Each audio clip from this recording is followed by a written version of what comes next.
My mother-in-law watched that. No, That's what I mean. He wanted to. Yeah, I guess it's. I'm not. I like grandmother watched. Me and my brother. Okay, so I'm gonna have to leave by the 10 o'clock, so that's fine, I'll try to set it up. She wasn't. Just need to spend Yeah, grace I'm here, okay. you know, just for 20 minutes. Okay. He's older. I'll make it easy for you, because I'm on here a lot, so. Okay, I'll send you a note. Okay. Good morning, everyone. Do I have a motion for the adoption of the agenda? Second. All in favor? Aye. Okay. Motion for the adoption of the minutes? Second. All in favor? Aye. There we go. Okay, thank you very much. We have a presentation this morning by, I call them Disney, some people say Department of Sanitation of New York. And they are gonna talk about snow. So. Too soon. Really? Summer's over? So whenever you're ready, and I will move from your All right. side, we could actually put this a little. Before Nick starts, I just want to introduce myself. My name is James Levy. I'm the new Borough Chief of Manhattan. Been here about a month so far. I'm in my 20th year. I previously worked in Queens West as a sanitation worker, Queens East as a supervisor. I spent close to 6 years up in the Bronx in community boards 5, 6, 7, and 8. Was promoted and worked at headquarters in our analytical unit, and recently was moved to Manhattan. So I'm happy to be here, and thank you. Nick is going to give us a little overview of this year's plan. All right, I'm sure everybody, I just want to say welcome to Manhattan. Thank you. Hi, good morning. My name is Nick Giacaro. I work in the Community Affairs Office here down at 125 Worth Street. I'm going to go through the snow presentation, Snow 101. I'm sure some of you have already seen this. There's been just a few changes this year. And if everybody looked at their draft snow plan already that was emailed to all the community boards about a week and a half ago? If you haven't, you should check your email. We sent it out to everybody, and we accept comments for a few weeks afterwards. So if anybody has any comments on the snow plan, there's an email provided, customer service at dsny.nyc.gov, where you could submit comments, and we're still accepting those comments. So we're going to just run through. Unfortunately, I don't know what level of Microsoft, it wouldn't play the embedded video, but if any constituents ask you about the snow process, on our YouTube page we have a quick 2-minute video that is basically as straightforward and basic as it gets when related to our snow removal process that you could find, and that's what we would typically play here. I like to show this when I do the snow plans.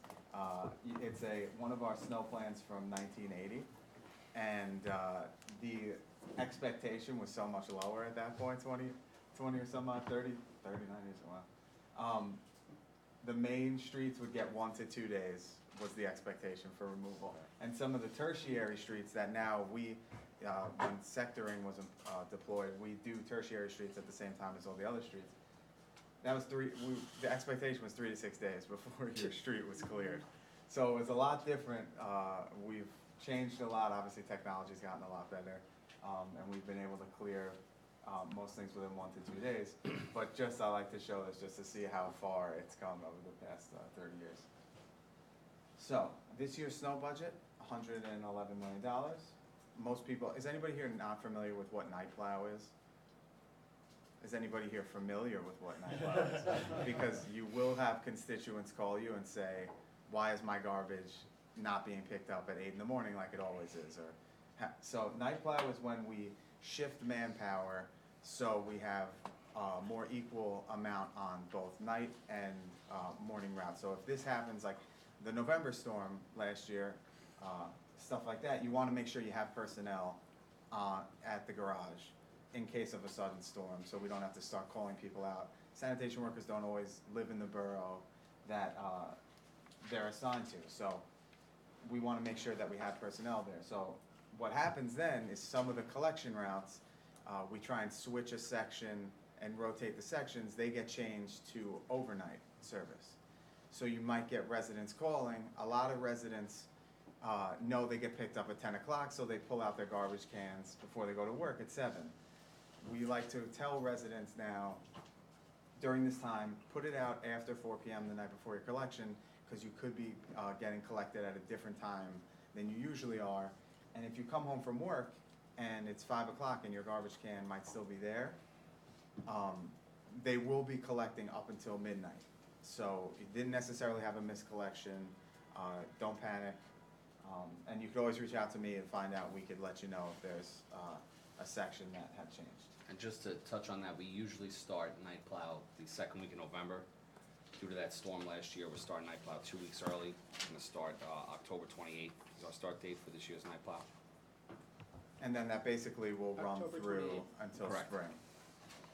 Yes. Will that information be updated on the app? Will we get a notification on a change in You don't, collection? we will, I don't believe on the app, they'll let you know like which section gets, night service, but, October 28th is the date. Maybe we can send it around to all the community boards in the city, just to let them know that we are officially in night plow. If you get questions about this, we do try and remind everyone, because we do these presentations at all the borough, community boards, so, but maybe we could send that out to everybody just to clarify. We have 3 24-hour weather reporting systems that let us know about whether it's going to snow. They provide a lot of in-depth forecasting. And I don't know if anybody saw some of the people driving the trucks around on Sundays. So they are actually practicing their routes, making sure nothing in the landscape has changed, making sure they can make every turn. There's always DOT projects going on throughout the city that change. We just had one down in Long Island City where they changed a whole bunch of parking that completely eliminated curb access, and had we not gone out there to see it, we actually weren't really even notified of the project, and it was in like a desolate commercial area, industrial area, so we couldn't, it was just not an area that we typically provide a lot of service to. So these are the types of things we like to see and make sure that it's all the same. So most of you probably already know this. We send out media alerts, we send out a press release, emails to everyone, elected officials, community boards, and then we rely on you to disseminate that information to a lot of the community groups and members that you have on your email list. We do go out to a lot of meetings throughout the year and get as many people as we can get contact information, but we still rely on a lot of our community partners to disseminate this information. We don't plow until 2 inches have hit the ground. So this is also a kind of a common misconception. People think it starts snowing, we're gonna be out with the plows in full force, but there's nothing to plow at that point. Our plows are on a little bit of a lift, because if they scratch on the blacktop, you'd start popping manhole covers, destroying roads. We already do enough road work every single year throughout the city. We don't need to be destroying the roads during snow removal. We'll transition to 12-hour shifts, and the second we start the snowflake drops, we have the salt spreaders going out. I'm gonna let Chief Levy talk a little bit more about brine, but this year we got some new pieces of equipment for brine application, which is basically just a liquid version of our salt. So basically, I would just anticipate that this year, due to the way that November storm worked out last year, we're sort of, if you will, running the offense this year a lot earlier. So to stay ahead of the storm. So some of our storm alerts might come out a full day. It might be 40 degrees or 45 degrees the day before it's supposed to snow. We might move into a snow alert on that day. Completely the day before, blue skies start we have a new system that we're gonna be using, which is brine application. It's basically liquid salt. That's all it is. It's a mixture of water and salt, but if we get it down before we start applying our salt with calcium chloride, it tends to adhere better and stick. So we'll be taking that approach of getting that down earlier, like I said, about 24 hours before we anticipate the first flakes. So as in last year, I know after that storm, we started putting salt down early no matter what. It's probably gonna be even earlier this year. Just, we'd rather be safe than sorry. A lot of times last year, we got forecasts that it was gonna be a coating to an inch, and it turned out to be 6 inches, and that's not you know, these things happen, but we wanna be on top of it this year. This year, we're taking the approach of, let's just cover it. If we have it down, then, you know, hopefully it works out the right way, and we can run our full operation the right way with the application of brine being down already. So that's basically what it is. How does the brine differ from the rock salt in comparison to like erosion of the power lines and effects on? It's less because it's 70% basically water, but mixed in with the 30% of the salt that they're using, it tends to have less of an effect on that. So we feel safer putting that down, where we were putting salt down all last year in places and having issues with electrical issues and sewer issues as well. So we feel safer with this. And it's basically not a pilot, but we're running it to see how it's gonna go, but where we anticipate, we're pretty positive about it. So one of the concerns I have on the night plow is there's a real potential to miss 3 rush hours. Let's call it rush hours. Because if people are putting garbage out at 4 and they're not getting picked up before, that's 1 rush hour, the morning rush hour, and you said it could be before they get back to work the next day. In Lower Manhattan, specifically with the narrow streets, the sidewalks cannot accommodate 3 levels of missed, of rush hour with garbage collection. No, understood. What usually tends to happen is the same address will be on the same shift for the entire season. So if they're getting picked up on the 4 to 12 shift, they could put it out that morning. I don't think necessarily that the residential population in Lower Manhattan, especially in the dense locations, know that. So if there's any kind of an educational component that you can do for the buildings for when night plow comes out, so that they're not putting garbage out at 4 p.m. necessarily, because you're not gonna get there until 8 p.m. to midnight or later, or over the overnight shift. Right. If that happens. But It there's would be- also, in most circumstances, it would be on the same shift, but there would be situations, depending on if we move towards snow operations, where it could stay out there. So maybe we can work on something where we're reaching out to. We could definitely work on something, but if there haven't been issues in that area before, like night plow is not something new that we've I done. can promise you, we have it's the number 1 issue other than congestion in Lower Manhattan, as you know. We're really excited to welcome you. And Yeah, we'd no, love I- to see you at Community Board 1, because sanitation is one of our biggest issues, because of the narrow streets and the narrow sidewalks. Okay. Yeah, we'll take a look at it. Thank you. Like I said before, and once we get 2 inches of snow, we begin plowing. Favorite question, why are plows affixed to the right side? Can you change them to the left side? Can you change it every other year? I live on the left side of the street. We pay just as much taxes. Or I live on the right side, we pay just as much taxes as the people on the left side. Can't you plow in their driveways every once in a while?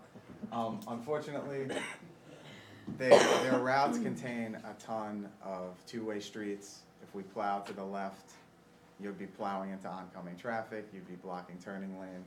It's just, unfortunately, you want to limit the amount of work necessary in terms of plowing in order to efficiently get it done as quick as possible. This is a fast operation. You want to clear these streets and make them passable as quick as possible. If you have to tell the operators, oh, on this block you switch to the left side, on this block you go back to the right, move the piles around, it's just much more efficient and safer, considering a lot of these routes, like I said, have either 2 lanes, oncoming traffic in the opposite lane. It's a much easier. Pedestrian infrastructure. I did bring some flyers for snow laborer recruitment, our FAQs for operation, a little dealing with snow flyer, and a more in-depth snow your responsibilities flyer for homeowners, so please, you can take one and make some copies for your office. I can also send some if anybody needs any. But we do recruit snow laborers for larger storms to help clear the pedestrian infrastructure. We use holsters, which are smaller pickup trucks to get the narrower streets. And we use skid steers, which are little bobcats. They get into the bike lanes and to the bus stops. The bus shelters, any bus stop with a shelter, DOT has a contractor for clearing out there. So we will typically help get to the bus stops without shelters. We also have some of our snow clearing operations. You can see here, this is a large snow melter. They're put in strategic locations where we will then move some of the snow, put it into the melter, and melt it. This is just some of the stuff I was just talking about. This is a melter. Obviously, this is a plow truck. This is a holster. It's just a smaller pickup truck. We have our classic salt spreaders, front end loader, and this is the smaller Bobcat skid steer to get into those bike lanes and those bus stops pretty easily. Question.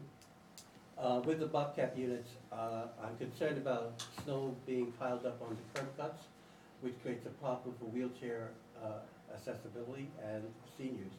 How can you mediate that, so, and particularly in our district, so that that doesn't happen? So we do try not to just dump piles of snow into the curb cuts.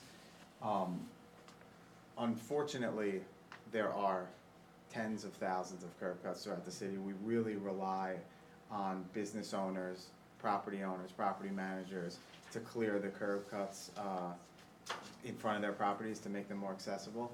Between, clearing all of the streets, between going back in to do bike lanes, between going back in to do median clearing on large or crosswalks.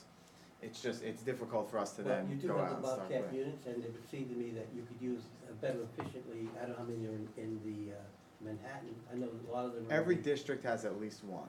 Some of them have more. I can say that that really is inadequate for our district, in District 12, particularly with the Presbyterian Hospital, and the curb cuts there are not plowed, and it's something that you should look at. I think, Particularly the pedestrian, the population that is using that area. It is not solely the MTA's responsibility, it really is yours, and I think that you should think about what you're doing in that particular, particularly 168th Street and Broadway, and that major intersection of Fort Washington. we can look at it. As well, and I also would remind you that during that year, there are many track meets at the Armory from people all over the city and the state with buses and a lot of traffic. So I think that you could do a better job, and I've had enough complaints about that. Yeah, we could look at it, but I'm just being honest with you, that the curb cuts, it's nearly impossible for us to get all the curb cuts, but if there are a few priority ones, and we have snow laborers that have volunteered in the district, it's possible that we can help clear these ones where there's a lot of pedestrians.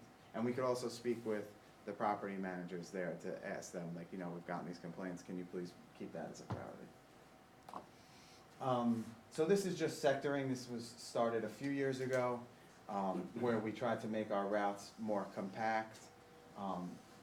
You can see here, these are the critical routes up here, and these are the sector routes down here. So the critical routes are the large main thoroughfares, and the sector routes are pretty much everything else. Using this system, we were able to eliminate a lot of the overlap on routes and the redundant travel mileage right here. And we made it so we can deploy our equipment at the same time and begin servicing the routes at the same time. So you weren't, if you lived on a dead-end street, you weren't getting, like in the old plan, 3 to 6 days later, there's equipment assigned to every route. It goes out at the same time. Obviously, critical routes will get more equipment because they are the main thoroughfares where the hospitals are, schools are, FDNY, NYPD, all that stuff. But the sector routes still get their fair share. So we also install turn-by-turn navigation in all of our salt spreaders and collection trucks. So now when somebody finishes their route, so you're on your 12-hour shift, you've been going around, you stop, they'll be able to pick up where that person left off, as opposed to just going and beginning the route all over again, or relying on somebody letting them know that the route, where they stopped the route. So that makes it much more efficient. This is our control room. So we have a lot of interagency communication going on with DOT and NYPD and OEM. We also see a lot of street cameras. We're coordinating, looking at 311 complaints, and all this is just basically going into seeing where there are issues going on, trying to target and move equipment around if there's a lot, if there's an accident. Back when we had that superstorm Jonas, a lot of this stuff was so helpful because we were able to see there's a lot of complaints on this block. We're coordinating with NYPD. Oh, there's a down bus. There's a bus not moving on the street. That's why this street is getting some complaints for not plowing. boom, send out some of our contractors to remove that. All that stuff comes into play, which I always say, which we'll see in our one of our next slides. Well, this is plow NYC, but we'll skip over it. Just to jump to this slide really quick. When residents call, please tell them to call 311. Everybody that's worked in a storm, you see how much we do look at the 311s and see what's going on. Why is Community Board 2 have 200, didn't salt or didn't plow complaints? Let's get on the phone, let's call the district, and let's figure out what's going on. So it is really, really important, and I cannot stress it enough. It also helps with, when we had the big storm last year, we realized we got a lot of complaints about, some of the crosswalks and the sidewalks, and the mayor came out and allocated like $20 million for us to get those holsters. So a lot of this stuff does come into play later on, so we really cannot stress it enough that residents should call 311 and file those complaints. Plow NYC, everyone familiar with Plow NYC here? We're always tweaking the algorithm to make it more efficient, make it better, make it more true. We've had far less false positives. A lot of times we get complaints, we get pictures that the street hasn't been plowed, even though Plow NYC says it has. We call out to the district, get pictures within 15 minutes.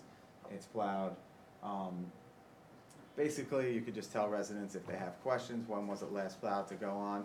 They can obviously forward you pictures that you could send to us during storms.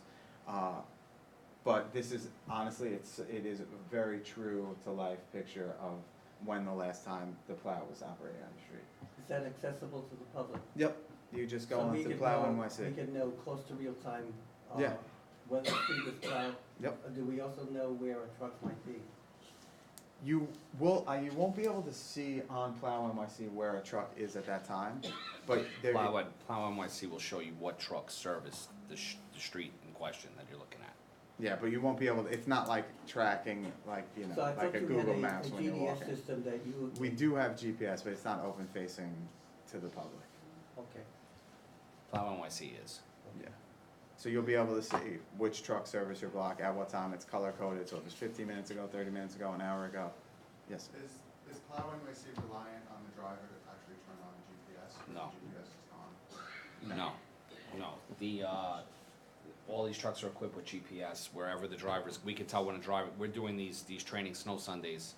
We have a lot of new sanitation workers that we hired this year to basically show them that we know exactly where you are. We know when you're off your route. We use it as a tool that way as well. We're watching you. Exactly. Yeah, basically. So it helps us in that way as Is well. it's time-based, so that you'll see the truck, and if it's taking too long, would that alert you to do something else? Our system? Yes. Yeah, our system, we have, truck stop for a 20-minute alert, truck stop for 30-minute alert, then it moves into if a truck is off its route, we're able to square down and find out why that operator is where he is by reaching out to the supervisor in charge of that section. It's all real time, it's all been enhanced, that is what feeds Plow NYC. Yeah, and we'll be able, and just in our office during Storm 2, we get a lot of complaint. We're constantly have up on the screen Plow NYC, and you'll see like, why is that block red? Why hasn't that block been? And you might see like it's a little dead end, you go call the district, stuff like that before. A car's been trying to get out and it's stuck on the street, so you'll be able to tell the elected official's office who called, we're trying to get it out, we're trying to tow it out and get it going. Okay, you saw that? And then this is on the snow your responsibilities flyer. After a storm where obviously enforcement, it's not our top priority to go out there and start hammering homeowners who haven't shoveled their driveways yet. But they should know the timing rules and regulations, because you technically could get a ticket, and it's just a good thing to know. So after, we suspend this until after the storm has stopped. So you can't put in these complaints like while the storm is going on. So once the storm has officially stopped, you can start 4 hours after to put in these complaints. So, for example, after snow ends between 5 and 8:59 p.m., you have 14 hours to clear a path. We ask that you try to make a nice little wide path and clear the curb cuts and stuff like that. If you have a fire hydrant in front of your property, clear out the fire hydrant. But there's 3 different time frames you'll see on the flyer. It's like a morning, an afternoon, and a nighttime, and each of them you have a certain amount of time to clear. Like, we're not going out hammering people looking, like the minute the 4th hour hits and we're out there getting the complaints. But, you know, for safety reasons, we do have to go back out, people's business owners, property managers, they do have to clear so people can safely travel to work, especially Manhattan. Day after a storm happens, we got 36 inches, you know, you're out. You're still trying to go to work the next day. People are walking on the sidewalk. We need property managers to do their part and clear. And then we talked about this before. I have a Yes, question. So I don't really understand the 14-hour gap that they have to shovel between 5 PM, which is the start of rush hour, until 11 the next day, which is through another rush hour. And this is where businesses are.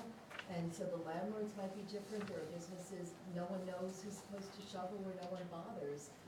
It's not so much the residential buildings as Yeah. the businesses. And that seems like an awfully long time to allow snow to pile. It is, but unfortunately, some businesses close. So They don't close if at you, 5. some of them do, some of them do. So if the snow stops at 5 o'clock and your business is closed, or 6 o'clock, 7 o'clock and your business is closed, it's not fair to have the business owner come back out. It's better just to have them come out in the morning when they're reopened and clear the snow. That's basically the reasoning there. Yeah, it's ju- I know it don't is a wanna long time. burden In Manhattan, businesses. It is. and In people, Manhattan it's treacherous. specifically, it's different, it's a lot, but we don't wanna try to have different rules for each borough, that gets confusing. You know, it's just, we need uniform rules, it just makes it easier. Oh, could you just explain the steps going into the subway and how often those are cleaned? The MTA is responsible for that. Thank you. So, that's the end of our presentation. Hopefully we don't get snow for a couple more months, but. What is the coordination with the state in terms of snow removal? The state is responsible for some of the bridges and highways. We are always coordinating, like I said, we always have somebody from headquarters. I want to say it's at 1 PP. We where- set up a joint task force with. At 1 PP, right? Correct. So it has There's a state representative there. The state representative knows what their responsibilities are as far as the bridges go, and we coordinate with them in the event that things get out of control where they can't be helped, or we run into an emergency situation, they would bring resources in to help them. But they specifically set up a task force after that November snowstorm to make sure that we don't run into the same problem with the bridge closing again. Yeah, specifically the highways closing, and you're trying to Yeah. get a truck, if the governor closes the highway and you're trying to Yeah. get a truck through, that presents a problem. So Yeah, so we have, there's NYPD there, there's Parks there, there's DOT there. Pretty much anybody with significant property who has a responsibility to maintain it. And during snow emergencies, they're all there and we're all coordinating together. Could you provide these by email to, Rosie, could you send these to Sure. the board offices? Yes. So we could post it? Thank you. Yes. Yeah, I could send those around. Great, thank you. Quick question, did you say that for the bus and bike lanes, that was, DOT as well, like contracted out? Bike lanes, we get, but bus stops are a little bit different depending on whether there's a shelter or not. So if there is a shelter, DOT has a contractor who maintains a path to the bus shelter. If there isn't, it's our responsibility technically, and we go out with the snow laborers after the storm. In public schools, we already have issues with some of our public schools and trash, Yeah. big issues. I don't know if other boards have the same issue, but, so snow days, weekends, I mean, I guess it's your responsibility to. Yep.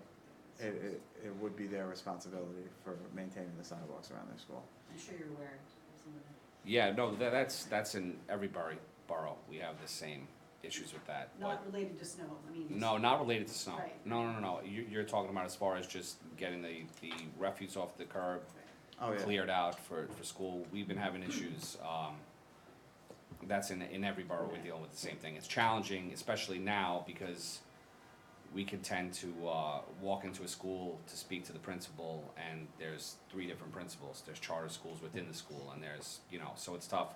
What the approach that I tend to take is to try to talk to the custodian in charge, because that's basically the person that's making sure that the refuse and organics where we have it, or the recycling is getting to the curb. A lot of times, that's the person you have to speak to, so that's basically the approach that we take, is trying to get, that's the context that we try to make. Yeah, who's responsible for the, at construction sites, for securing cranes and also post-storm clear-up? It's because that can present a problem and a hazard with all the equipment. And sometimes it's concrete trucks that have quick pours. So how do you coordinate that? So the contractors are responsible for, if they are, say they put up a barrier and they're covering the sidewalk, obviously the sidewalk's not accessible, they need a permit for that, but that's regardless. If it's open, they are technically responsible for maintaining the areas around their construction site, just as they would be responsible for litter or drop-offs or anything like that during construction. I know in a lot of districts, we are well aware when there's a problematic construction site. In terms of, securing the cranes, I would imagine the contractor's responsible for that. It's not really something that falls under DSNY. The problem is that the cranes are in the street where you may be plowing. And I just didn't know if there's any coordination to deal with that particular hazard. I'm sure if there is a crane that's blocking a lane that we typically would need to plow, this is something that would be brought If the up. street's a little narrow, we'll send a holster down just to make sure we can get down and the car can get through. Yeah, we have smaller equipment that can get in there. But this is why we go out and do the preparation beforehand. Right. So when you see, hey, there's this big building being built and they're blocking half the lane, we might need to incorporate this on a holster route, or we might need to use something else to clear this out. That's why we do that a few weeks before and for a couple weekends, so we can see, map everything out, have the personnel on that's comfortable, that's gonna be assigned to that route, and make sure they know some of these new little things that are But I happening. mean, right now, we're aware of any, we have our superintendents canvassing, any locations that would impede us getting our plows through, so we. So have you alerted at least the contractor in case there is a problem? The contractor would be responsible for anything on his side, but Right. as far as we go, if it requires a vehicle change, we're aware of it.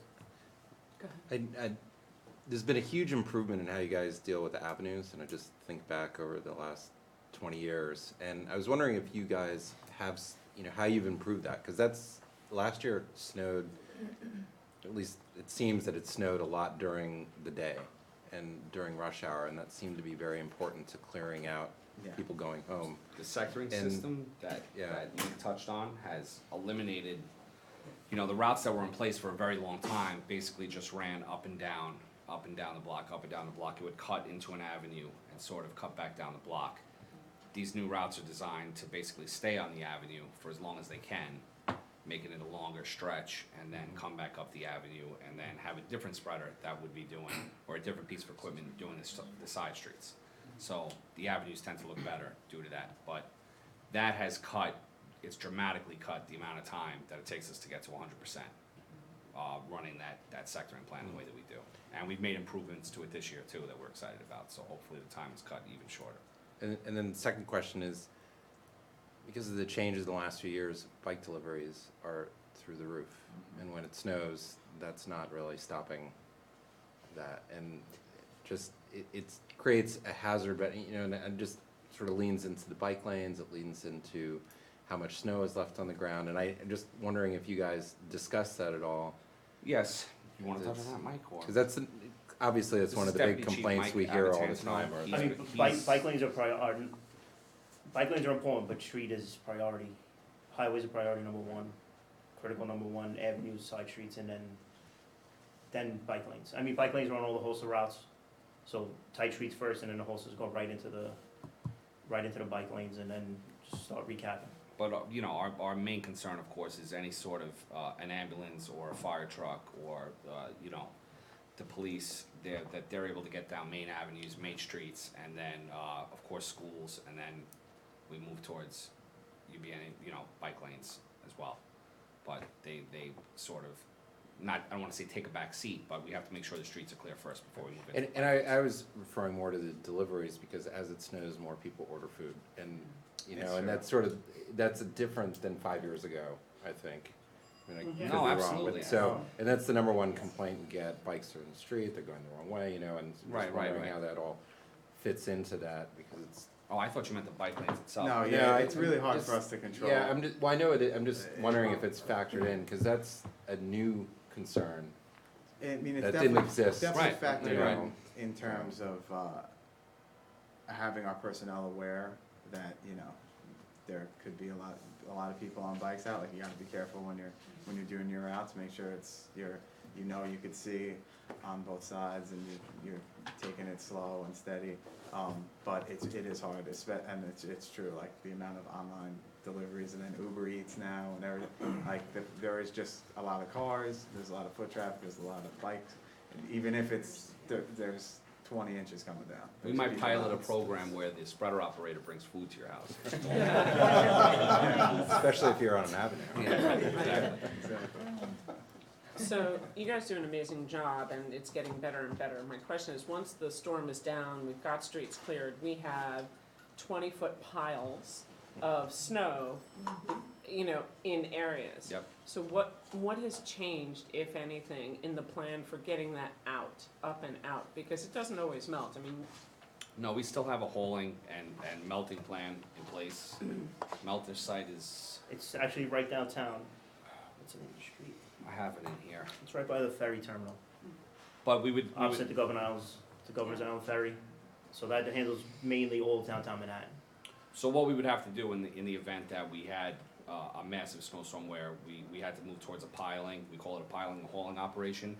We would bring sanitation workers in, extra sanitation workers in, sometimes we use privates as well, that come in with large trucks, remove the piles, put them onto a dump truck, bring them to the melter.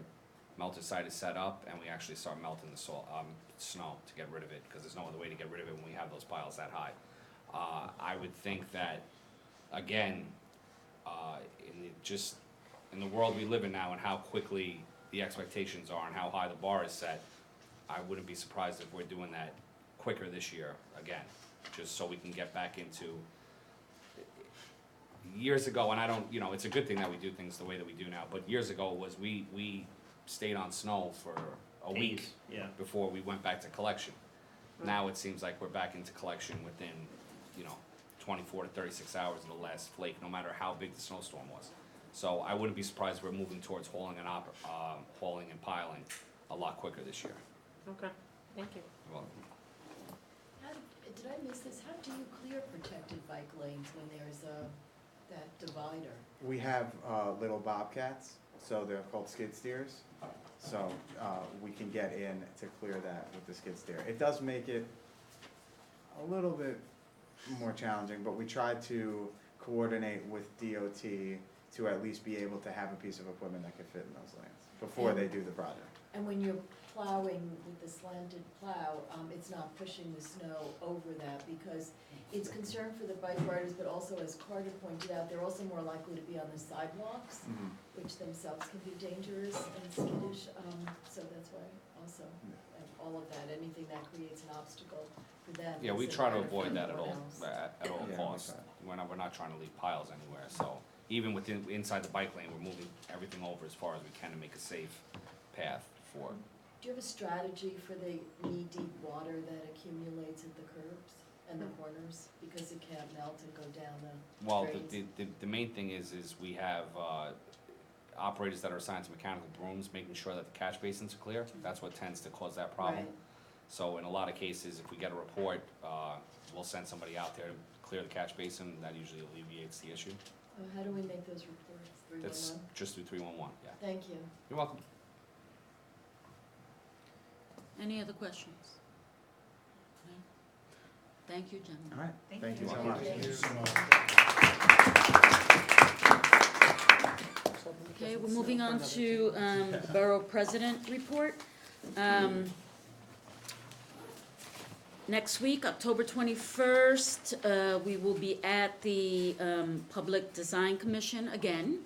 And we've been to on the Monumental Women. We've been to 6 of the boards that surround the park, and we have full board resolutions from boards 5, 7, 10, and 10.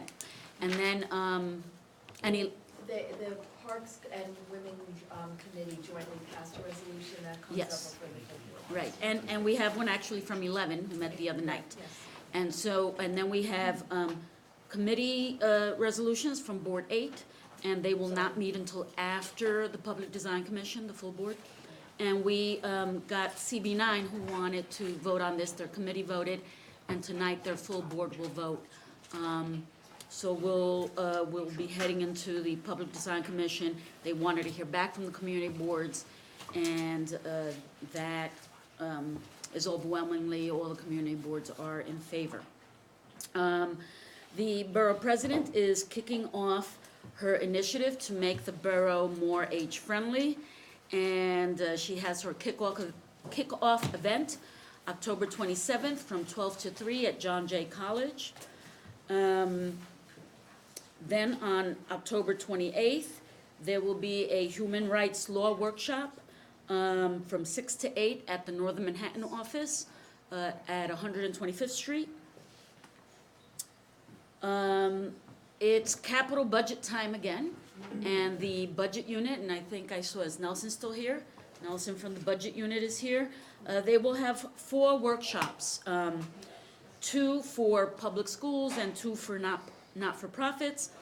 The public school workshops will be November 6th and 13th, and the not-for-profits will be November 7th and 14th, both from 4 to 6. We do 2 of them, 2 here in 1 Center Street and 2 uptown somewhere. We get a location. The Northern Manhattan office is too small to do it there, so we find a location, and sometimes a lot of the theater organizations uptown provide us a space to do it. Aside from that, our Religious Facilities Task Force will be meeting in November, November 25th from 6 to 8, right here in the large conference room where we are sitting right now.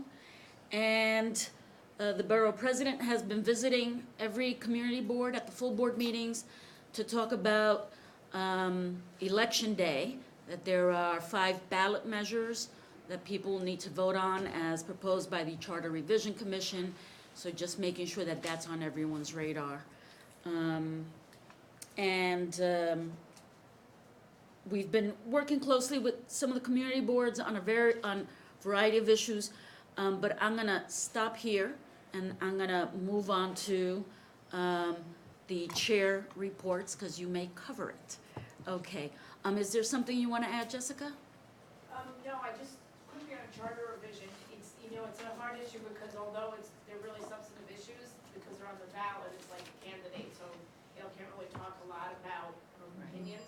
And so we're trying to figure out how to handle that. So I think what we're gonna do is she's gonna, on her personal Facebook page, sort of go into more detail about why she supports or doesn't support the different ones, and we're gonna direct people to that page, because I know I've gotten tons of calls about what she thinks about it.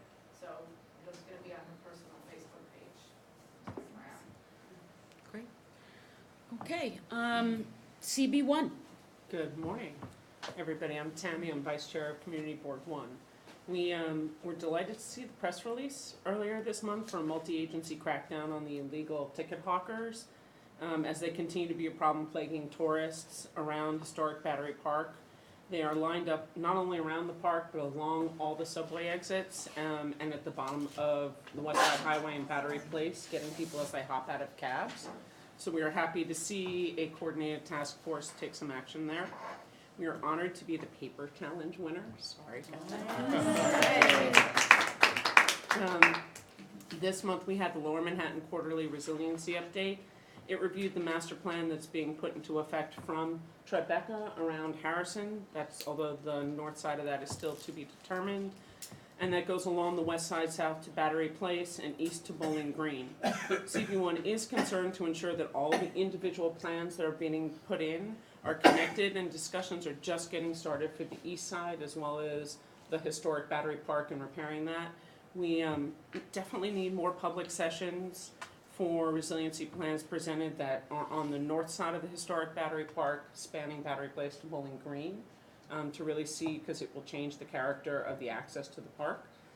Everyone is welcome to attend. If you'd like to come, certainly contact our office. Homelessness is a topic that is near and dear to the heart through CB1. We have incidents on the rise as well with the addition of sidewalk sheds that are along some of the city buildings in the Seaport and Fulton Street area near Southbridge Towers, because the new sidewalk sheds are attracting more homeless people as they're looking for shelter from the elements and the weather is changing. So we're looking forward to some help with that. And then problems continue across Lower Manhattan with the lack of crossing guards. The crossing guards continue to be sort of like a whack-a-mole situation, I hate to put it that way, but crossing guards are being taken from one school, being put to another, which is a higher need, but that leaves the other schools without. So it really is something that we have such high traffic areas, every school needs crossing guards. The West Side Highway is incredibly dangerous to cross, so is Water Street, especially during rush hour. We have a congestion pricing working group that's going to be set up, and DOT is working on some protected bike lanes for Lower Manhattan and seeing how we can go on that. We will be opining on the Verrazano Bridge two-way tolling this month, and I think that's it for us.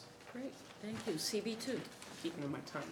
So we had a number of different things that are going on now. One of the things that's come up for us is I think in the coming months, we're gonna start reviewing our bylaws to go through them to see where they might differ from the upcoming term limits. For example, all of our officer terms are different than the appointment terms, and that could prove to be an issue as we move forward. So I don't know if anybody else is doing that, but a number of our board members have raised that. Street activities, I've talked about this before, they're a really big issue for us, and particularly in Soho with product drops and pop-up stores, product launches, and just, I think it was a week or two ago, Strategic Response Group came to a store because it was overcrowded inside, and I mean, that kind of a police presence is, I think, starting to indicate there's more and more of an issue with sort of mobbing stores, and that's something that we're hoping there could be a little bit more guidance on going forward on how those types of events are handled. I wanted to thank Councilmember Chin's office for their help with the Friends pop-up store. We had a 4-story sign that was on Broadway that was an illegal sign that they left up for the duration of the event, even though they had received violations for it from the city. But it's an example of one of the pop-up issues.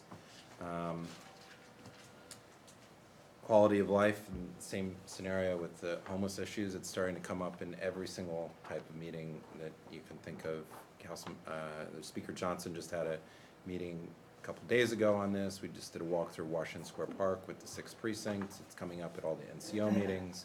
The open drug use on the street has really increased dramatically in a lot of areas, and it's a difficult topic to talk about because there's a lot of misinformation. People are concerned about calling 311 as far as the homeless issues because they're afraid people will be arrested, and so they're not calling, and so the outreach isn't necessarily happening. I don't know if the statistics are kept that way. It's sort of been an open question, and as far as that's concerned, there's obviously disruption. There's all different kinds of scenarios where people feel intimidated to just, they'd like to see help for somebody, and it's really beginning to dominate all different kinds of areas, and we're just looking for some guidance on how to handle that, and it's something I think we're going to be trying to talk about a little bit more, but it's not an easy issue, I think, as everybody And I everybody think I have knows. more concerns as we're getting to the winter, Yeah. because the MTA just talked about a push to That's help right. get the homeless people out of the subways, which is laudable to preserve safety and quality of life in the subway, but then there is no other place for people to go, so it could be a contributing factor to the rise that we see on the streets. It's hard to know exactly, but it's certainly not helpful for street life. And then one other area, which I know other boards see, is outdoor areas run by businesses and their impact on residential areas. And, you know, for us in Community Ward 2, we have a lot of old buildings, and so outdoor uses really have an impact because the construction of the buildings is, the windows are older and all types of things like that, and the noise carries through. But because of some of the changes in the DOB regulations, open space on roofs and terraces, required setbacks from some of the newer construction that's happened in the last few years, creates all these open areas that are creating conflicts with the residential envelopes and the commercial envelopes, and that's something we're starting to see more and more, and it's becoming an issue, and each situation is unique, but we end up spending an extraordinary amount of time on dealing with those issues and trying to work them out. So that's something that we're dealing with, and I'll leave it at that. Okay. Wilfredo, did you have something to say Yes, on this? on the homelessness issues, if there are any concerns about 311, we've met with DHS. I work for Councilmember Ben Kales' office. We have the East Side Task Force on Homelessness, ETHOS. We meet with them monthly. If you're using the app, there's actually a new drop-down that says Homelessness Outreach. You can even take a picture of the location, so that way they have a specific location as to where to go.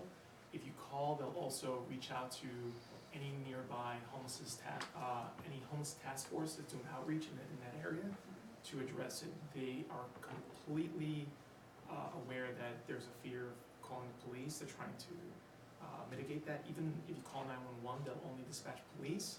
If there's an emergency situation, they will reach out to DHS for that. It's not a perfect system, but it's a work in progress. That's for both the street and the subway? Correct. So so various organizations that are part of the outreach, there are some that actually just do subway outreach, some that do street team. So they will dispatch one of those teams, and as it gets colder, they're trying to make space available for emergency style shelters to allow for people who can't be in the subway to have somewhere to go in case of emergency. So Does the app tell you that a call is in place so that if we're waiting and there's no response, we don't know, again, if residents have called? it tells you if the ticket's been resolved. Don't Trust it. Yeah, don't trust it. But I would say put in the app information, the app location. They take it very seriously.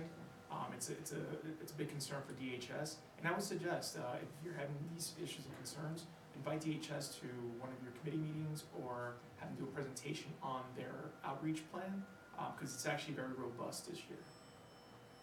Thank you. The Yeah, and response is usually exactly 24 hours later, Yeah. No, and it says that they resolved it at the time the complaint was I've made. been 311s and they've come like in 5 minutes. I mean, I've seen them walk past me after I've walked 2 blocks and they're walking. For the homeless services? Yeah. Because I've put in a whole lot recently. I mean, that, you know, It takes a Your while. mileage may vary. yeah, exactly. Yeah, then you get the response, the mobile outreach response team offered services to the individual, but the individual did not accept. They will That's right. mostly, That's that's the. usually the outcome. CB3. So I'll start with homelessness, since we're on that topic already, because as you probably no doubt saw in the news, we had 4 homeless men killed in our district over the past couple of weeks. And one of the challenges that we continue to have is that homelessness is usually one of our top 3 priorities in the district needs. However, it's not on the DCP drop-down menu. The only way to select homelessness currently is to put it in an other category. Because the only other option is to put it with social services, and the homelessness issues that we're dealing with aren't social services. So we've been really urging the DCP over the past couple of cycles to add homelessness as its own drop-down category. So if other boards want to join us in that fight, we welcome you to do that, because we really feel strongly that it needs to be its own category.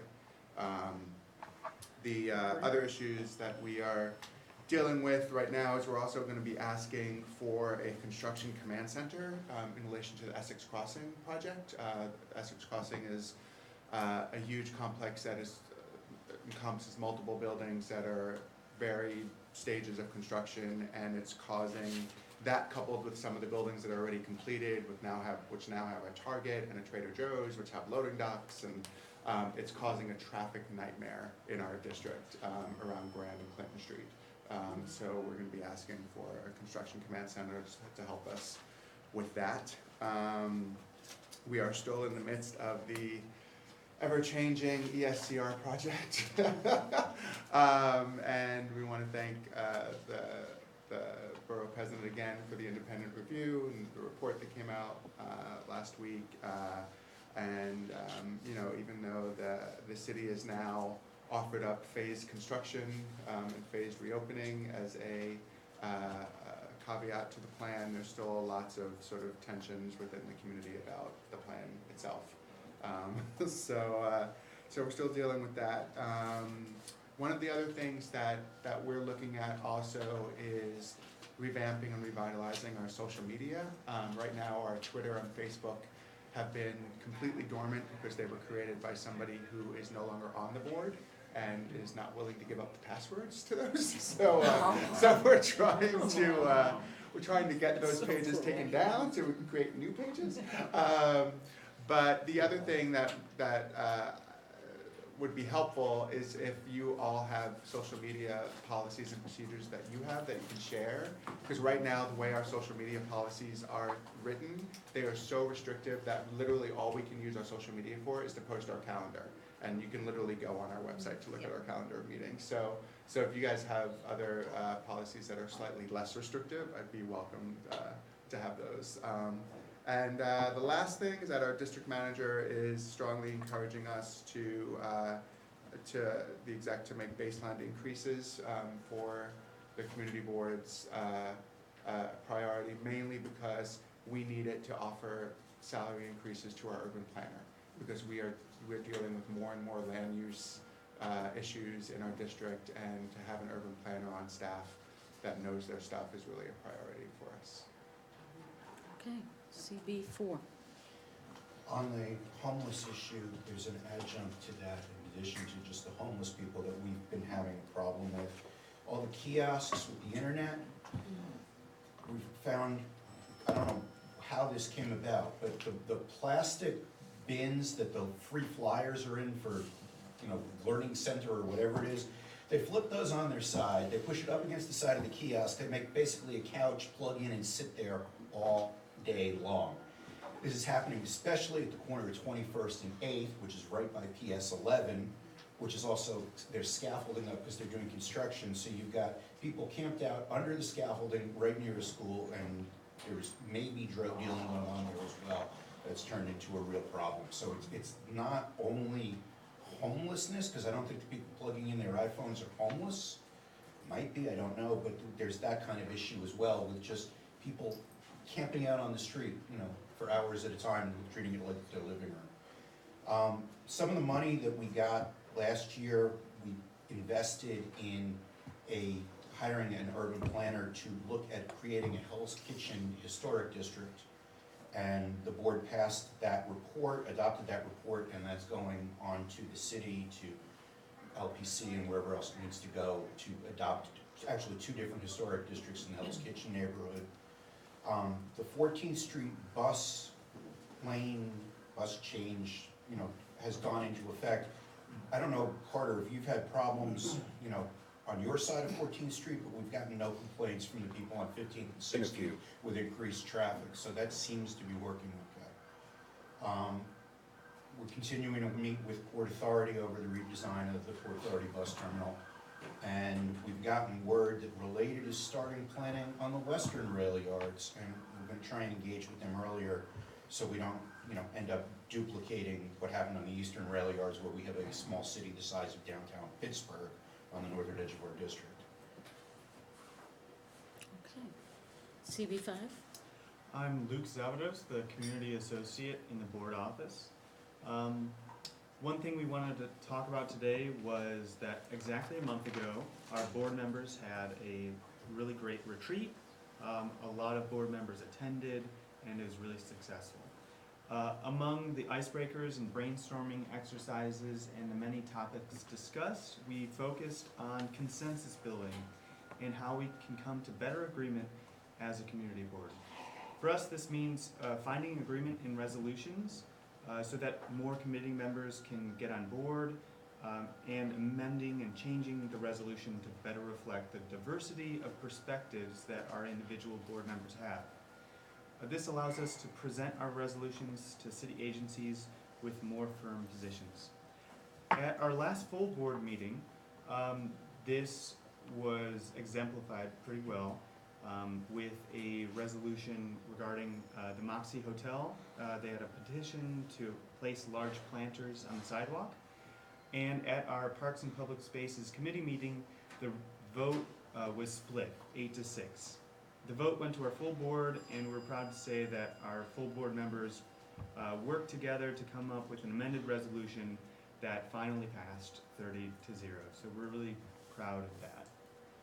Another issue that we want to talk about is the task force. So there's been a density of liquor license and alcohol licenses in an area bound by 26th Street to the south, 31st Street to the north, between 5th and 6th Avenue. And there's a lot of change happening in this small area with hotels going up, potentially adding a great amount of density, and we're being flooded with liquor license applications for this area. So about 4 months ago, our committee chair created a task force, much like we've done in the past. In 1997, we did this in an area between 19th and 22nd Street. The new task force is called the Broadway Corridor Liquor License Task Force, and it's composed of 17 members selected from our community board and neighbors in the surrounding community and from the local neighborhood association. They're preparing their recommendations to our committee, and they're looking to have these recommendations finalized and presented at our October 30th Public Safety and Quality of Life Committee meeting. Not only are they looking at the distribution of alcohol licenses, but also the proliferation of hotels and capacity and the installation of bike lanes, which has caused just an amount of concern with how these streetscapes are changing in a very short amount of time. So we're really excited and anticipating a thorough report to provide to the State Liquor Authority, which will provide a wider context for the issues in this area. Great. Question, where did you hold your retreat? We held our retreat at the 3 West Club. It's on 57th Street. And it was a great large space for all our board members and everybody. It was just a great time for new members to connect with old board members and everybody to kind of come together. How many board members showed up? I think it was in the 40s. I'll have to get the... Yeah. That's impressive. I mean, I don't want to speak too soon, I guess I already have, but I should go back to our district manager and chair to get you that number. So it's like 9 to 5, or what was the, on a weekday, or? No, it was actually It was on a Tuesday for 3.5 hours prior to our last meeting. I remember Greg reported on this, Craig Sluskin, and he said that the facilitator was someone who was on the board 9 years ago, so was very familiar with the board practices and was able to lead the retreat and the training for the members who showed up. So, And we yes. recently hired somebody that's gonna do a training at our November exec meeting for just the chairs and the committees, a consultant. So we'll let you know how that goes. What kind of training? Huh? What kind of training? We're actually still doing that now. Basically what we're doing is we are getting feedback from all the chairs now about what their challenges are about running their meeting. Basically training about how to run better meetings and how to do consensus building as well, and how to, one of the things we talked about was the possibility of coming up with some guidelines or scripts for them about how to make their, how to open their meetings so that people from the public know exactly how the meeting's gonna be run and when they're gonna have an opportunity to speak. Because right now, we find that a lot of the chairs are running their meetings drastically differently from each other. So we're gonna try to normalize that. One of the things I wanted to ask about was your task force, because We are also working on a task force that we'll report on next month because Lower Manhattan, we're having a proliferation of large-scale venues opening or looking to open. And I'm talking large-scale meaning over 1,000 people. And there is absolutely no thought process because they're only working on the internals of what works for them, of how that affects for traffic and access and surroundings. So we are gonna put together a task force looking at all of those things, so I'm really curious to hear how progress for how yours goes. Okay. All right, CB6. Molly. She had to Molly, leave. okay. CB7. Well, this is my last Borough Board meeting, so I want to tell you all how wonderful it's been working with you. I will continue working with Landmark West and our excessively tall coalition, so I will be doing that. I want to thank Gail in this office. We had a wonderful shelter at 107th Street. It was a women's shelter. It's been there for 10 years. They decided to make it into a men's shelter, to take 120 women who had relationships in the community. The church next door had relationships with them. A lot of the restaurants would give them food. They worked in the neighborhood. A lot of the neighbors helped them find jobs. Anyway, these women have been dispersed, and at the end of this month, it will become a men's shelter. We don't know anything about that. I think Gail has met with Steve Banks on this. I wrote a letter.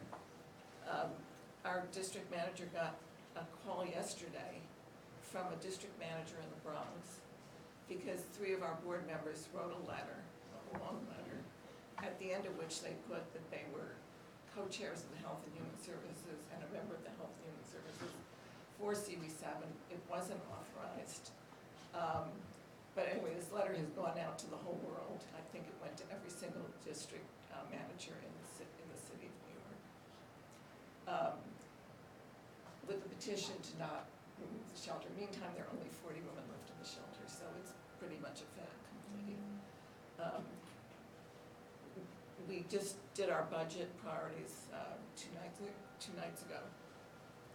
The ABC Properties, Silverstein's purchased them the one set of buildings which could be over 1,000 feet high on West End Avenue and 66th Street. We're trying to set a meeting with Silverstein. And then there's the other properties that are still, the building at 60 A Street had stuff fall off the top floors, which have not been closed, onto a playground at the nearby school. And so they're only permitted now to work inside the building, so we don't know what's happening with that. And we don't know what's happening with the Extell building on 66th Street. We've hired a urban planner to work on helping the residents and also working with Guy Riverside, who's a neighboring of the 2 Niger areas, to look at potential infill so that we can be ahead of the game. And that's my final report. Okay, thank you. And thank you for your service.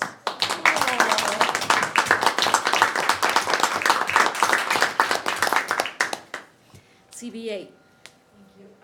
First, we have 2 forums coming up, one next week on criminal justice reform and the state of it, and thank you for all the boards who are co-sponsoring that.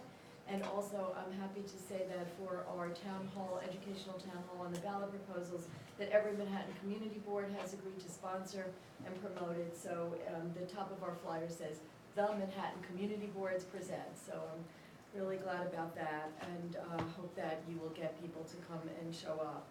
It's a different format from last year. So Lennoxville is huge, and now I suspect that they may be gaming us, and their ambitious proposal of 2 50-story buildings that are more than double the zoned height are just a ploy to then be able to negotiate at a later state and say, okay, well, instead of the 210 height, we'll now go, and the 50 stories that we were looking for, now we'll go to 300 or 350, and look how responsive we are to the community. So I'm not really sure what's going on. They are very opaque.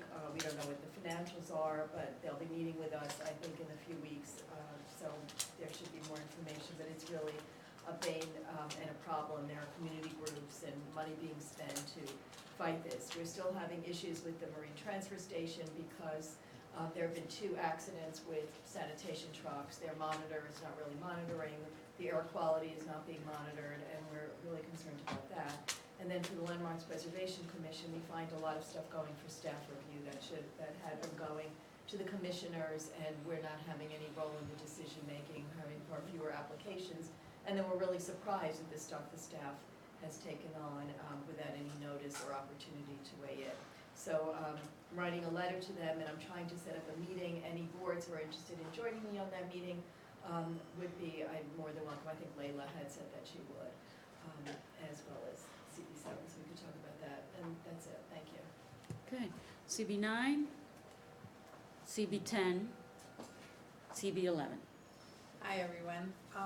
So just to piggyback to all the community boards that have mentioned the homeless situation, CB11 has and will continue to have a homeless situation, especially because we have more than our fair share of different treatment centers and other things, especially on the 125th Street corridor. We are seeing not only affecting CB11, but CB10.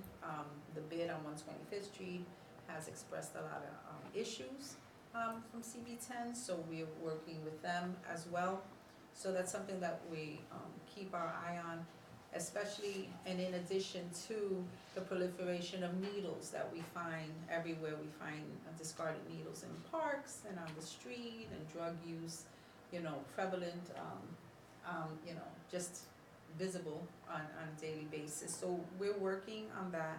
One thing that we have noticed is we're seeing a lot of homeless in the trains, but we always saw a lot of homeless in the trains actually riding to and from. What we're actually seeing now is the platforms are being used for bedding. And sometimes we see 2 and 3 on different stations just sleeping there, which can be quite dangerous, because there's and you're trying to wait for a train, or someone steps on you, or someone, So that's something that we're seeing, and we're looking to work at. Our Wagner NYCHA projects held an event last week called Local Stat. And so they're going to be spending $30,000 on initiatives to help build up Wagner NYCHA. Wagner has one of the largest gang populations, and we're working diligently with them to ensure that there's services for the youth and other things of engagement. And so it'll be interesting to see what the residents of NYCHA Wagner decide on. I'm very happy to report that the J. Marion Sims panel selection has been done, and an artist that the community embraced, her work is going to be going on there. There was originally some controversy because the community was overwhelmingly in support for one artist, not because they thought the other artist was inferior, but because they thought that it spoke more to what the project should speak to. It became a big controversy, but I'd like to say that the artist prevailed, that the community was in support of. Our transportation committee is looking at congestion pricing and concerns about e-bikes, because in our area it's becoming worse and worse. We did do a resolution for the monumental women's statue. We voted on that at our full board meeting on Tuesday, and our statement of district needs and budget request was adopted by the full board. We have several events coming up. A Metropolitan Hospital on Saturdays is offering free mammogram screenings, so just to put that out there, and so I'll end my report there. Thank you. Can I ask a question about the needles that you're finding in the parks? Are these parks that have been renovated recently at all with the? No, so what's happening is that, we have needle exchange programs. And so the city or the state, when they give out these contracts, they give out the contracts for the needle exchange. But what they don't do oftentimes is give you enough money for you to have staff to put something in place to do the collection of needles. And so, you know, the needles are used and they're discarded. And we've seen it in parks. We actually saw it by a senior center that had a proliferation of needles. And so that's something that we're looking at. We, as part of the task force, 125th Street Task Force with Councilwoman Diana Ayala, we're looking at ways to put money into place so that we can try to shore that up. And it's something that we need to really urge the state when they're giving out these contracts to really think about it in a 360 way, not just trying to solve an immediate concern, but then what happens to the community that you're servicing, you know, if you don't put in that whole wraparound services kind of thing. I asked because we you know, the parks instituted this new Parks Without Borders program about a year or two ago, where they're lowering fences whenever they renovate parks now. And we've been fighting back with a lot of the parks in our district because they've been lowering fences around a lot of the playgrounds. And what happens, and what's happening now in Tompkins, is they lowered the fences around the playground despite the communities asking them not to, and now the playground's full of needles because they're jumping fences at night and going in there to use, and then. Yeah, the previous council member fought against lowering the fences I remember because that. the needles were in the bathroom and there was maintenance having to be done in the bathroom all the time because they were flushing them. And so we were working with one of the groups, I think BRC, to go in and do needle collection. I was gonna ask how that was going. And I guess since I was leaving office, I lost that battle of lowering the fence. So it's sad to hear that that's what's happening. But maybe we can find out in that interim, before they lowered the fence, how that program was working with BRC and collecting needles. And maybe that's something we can try to implement in some of the parks over in CB11. Thank you. Okay. All right, CB12. Yeah, we share the same concerns with all the harm reduction programs, including needle exchanges and picking them up. In fact, we put in our budget priorities, we put a ranking in terms of getting city money to deal with that problem I don't know if the other boards did that, in terms of the needle collections. It does require some training, per se. To get on to our report, I testified along with Wilder Camp of CB8 at the City Council on the ULOPRA amendment that was presented by Councilman Kalos, and we sent our resolution to both Councilman Kalos and Speaker Johnson on that issue. One of the discoveries that we found out is that the Department of City Planning and the Buildings Department do not know every single building and lot in New York City, nor do they have a system in place of finding out. I think that's something that needs to be seriously addressed, because if they don't find it, you can rest assured that the developers will, and will have the same kind of problem that we have now with it. So I urge the City Council to do their due diligence in making sure that this becomes a reality, because it can become a serious problem in terms of these merging lots per se. And when you look at zoning and the rezoning, that can become a critical issue in certain districts as well. So that's part of our amendment. We are spending 2 to 3 hours a day with liquor licenses. I brought this up at the budget consultation hearing, and so did I think CB4. It is enormous amount of time, and this is an unfunded mandate, and is taking away resources. So we're doing about 30 liquor licenses a month, and that also includes during the summer. So it's something that needs to be addressed. I don't know whether the borough board can do that, but it's getting to the point that we'll need another staff member to deal solely with that. It's enormous in terms of setting up meetings, doing the investigations, of preparing the reports, talking constantly with the applicant to make sure that the application has all the ingredients that are required by the State Liquor Authority. And you can imagine in a situation that we have where it is bilingual, there are recent immigrants, it takes a little bit more time and effort to make sure that everything is done well. In addition, for renewals, we sit in a licensing committee meetings for almost 4 hours dealing with the police reports and summonses.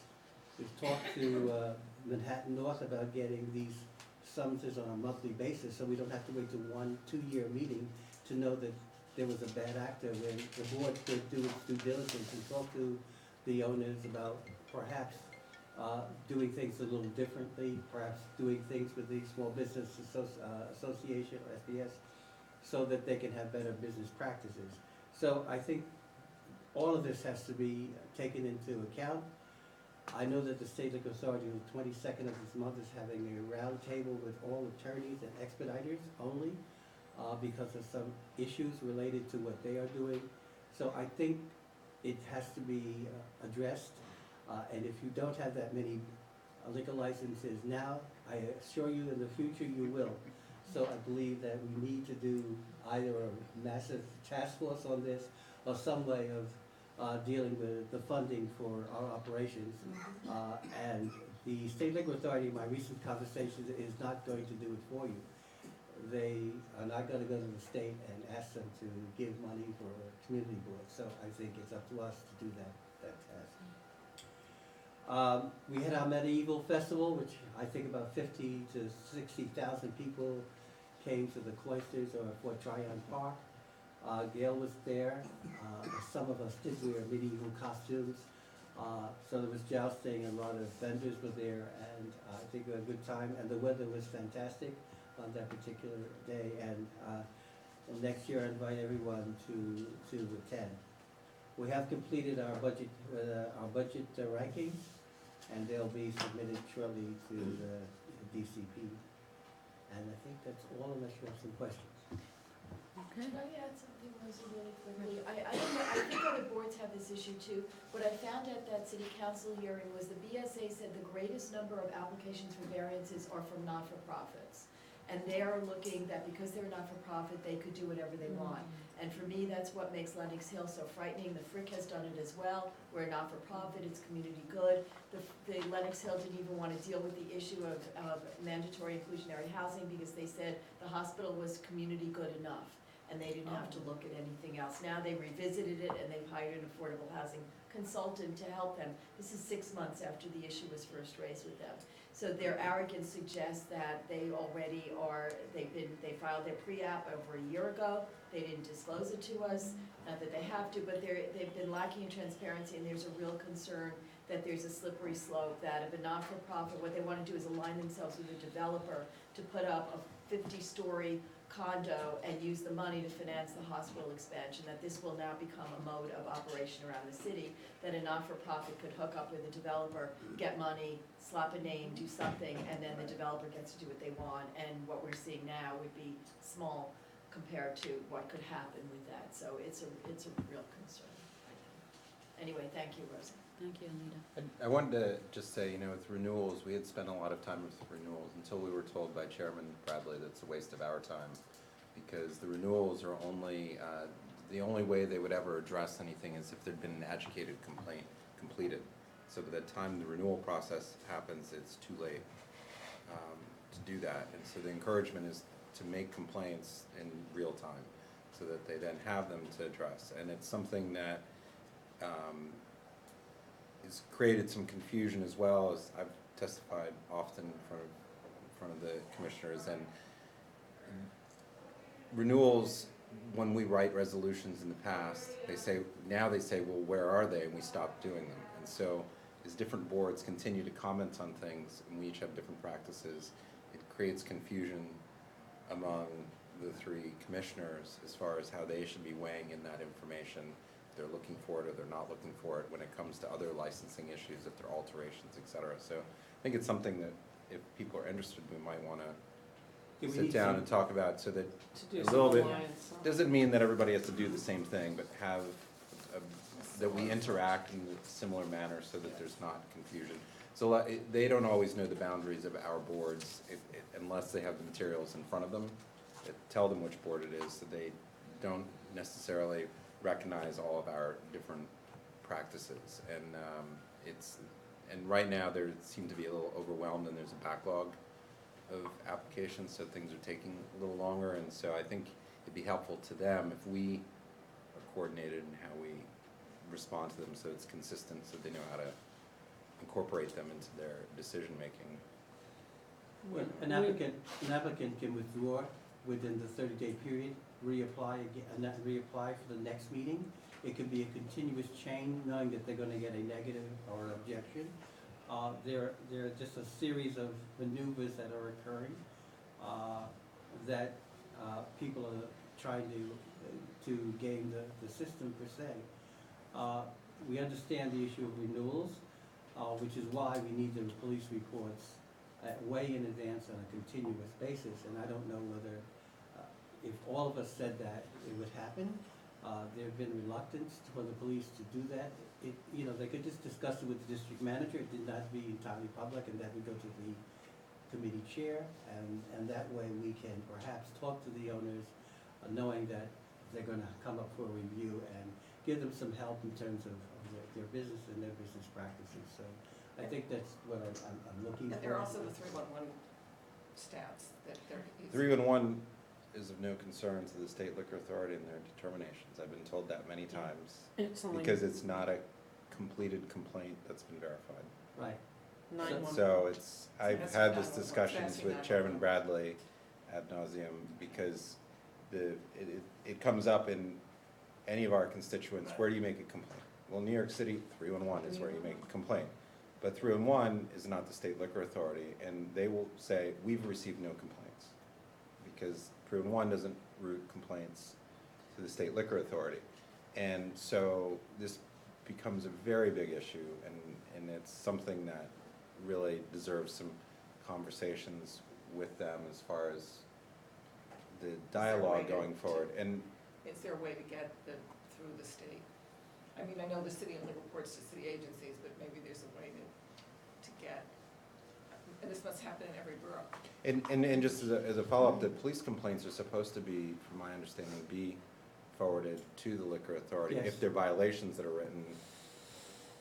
So, I'm not saying that, we've Well, spent a lot of time on this side- issue. We have two right. liquor licensing committees, not one.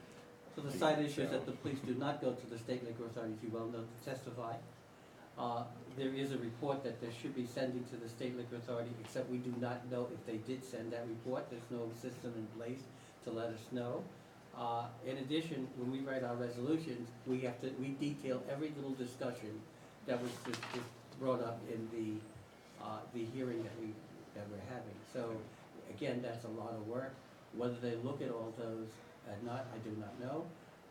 I just think that there's a better way of doing it and a better system, because it seems to be that everyone has the same kind of issue coming up in their community boards related to renewals and related to even new applicants itself. So I just think we all should have that discussion and just come up with some guidelines that would be helpful. And some way of having a meeting with the state liquor authority as a borough board, so that we can establish that relationship, and so that they know what to expect from us. I think Susan from Community Board 3, Susan Stetzer, I've spoken with her at length about the complaints and renewal process, and she's really has a long track record with. She you may sits on wanna the nightlife advisory Yeah, she sits board. on the Nightlife Advisory Board, and she was a part of the task force that was done in the late 2000s, which really clarified some of the But I think liquor nowadays licensing things are procedures. happening rather quickly, and we need to renew what we're doing. It's just getting too much, and I think we don't have the resources as community boards to deal with it. And it may lead to a bigger problem in certain areas, so. It does seem that even if you call 911, however, you can call 10 times. If the police show up 4 times and issue 1 ticket, that doesn't actually show the quality of life issues from having been called or reported 10 times. So there does need to be some better connection somehow between 311, 911, the final process of what, as he mentioned, the tickets are actually issued, so that the SLA can have a full quality of life understanding, because an establishment may have 1 ticket, but they may have been called the authorities may have been called, multiple times before that happens. So there is an app, I think it's been discussed here, called New York Slam, I believe. It does the mapping and graphically shows where noise complaints are versus the applicant or the liquor license establishments. And it's pretty graphically where I that don't think report the is. SLA looks at that, though. But they don't look at that, and we look at it, but that's not good enough. So it's them that, we need this kind of communications and some standards that at least they'll know and recognize, that it's serious enough for, to have a consideration. To go and testify at the hearing, you're gonna sit there almost all day. So that is another barrier to the issue, per se. We've actually addressed that, and the Liquor Authority has responded very positively, and they now have moved all of the Manhattan hearings, start at 11 a.m. And so no New York City items will be heard before 11 a.m. So they go to Buffalo and Rochester, Buffalo and Albany first. And if there's any space left, they'll just hear the violations that they usually do at the end of the meeting until 11. So generally, it's not an all-day affair anymore. It's a 2 or 3 hour window. So they have been responsive in many respects to that issue. Okay, thank you. Thank you. Brittany from Speaker Johnson's office, you have an update Just for a us? couple events. Today we're having our fire safety and prevention workshop at the New York City Fire Museum. That's from 6:30 to 8:30. On October 24th, we're having a free flu shot event in our district office. We still have appointments left in the afternoon. We're doing that all day, but the appointments are left in the afternoon. And then on October 25th, we're having an e-waste recycling event at the Spring Street Park on 6th Avenue, and that will be from 10 a.m. to 4 p.m. Most of that information is in our newsletter that we send out every month. That's it. Oh, and well, I guess the most recent issue that's come up is the 14th Street transit and truck priority pilot, which has been very interesting. We've gotten sort of support and opposition for it, but our staff has done site visits as well to 14th Street and, well, that entire area, and haven't really been seeing quite the complaints that have been coming in. You know, people will say that there's been jammed up traffic everywhere, and then they'll go and there's no traffic really, so we're just kind of working through that to see what ends up happening. Okay. So, this meeting has come to an end. Do I have a motion to? Motion to adjourn. Thank you. Second? All in favor? And I will note, it is only 20 after 10 today.